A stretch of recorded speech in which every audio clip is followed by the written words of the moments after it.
नमस्कार प्रेक्षकांनो, स्वागत आहे आपल्या मराठी यूट्यूब चॅनलवर। आज आपण पाहणार आहोत कोणता टिळा लावल्याने काय फायदे होतात। पहिलं, हळद आणि केशर। गुरु बळकट होतो, नवीन संधी, आर्थिक प्रगती आणि आदर। दुसरं, चंदन।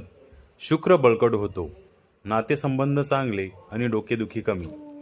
तिसरं, कुंकू। सौभाग्य मिळते, देवीचा आशीर्वाद, आदिशक्ती आणि ऊर्जा प्राप्त होते। चौथं, गोपीचंदन। विष्णूची उपासना, आध्यात्मिक प्रगती। पाचवा, बुक्का।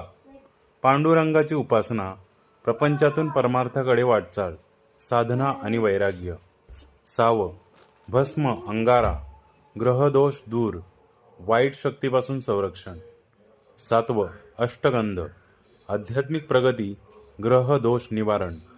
अशाच नवनवीन माहितीसाठी आपल्या चॅनलला लाईक, सबस्क्राईब, शेअर आणि कमेंट्स करायला नक्की विसरू नका। धन्यवाद।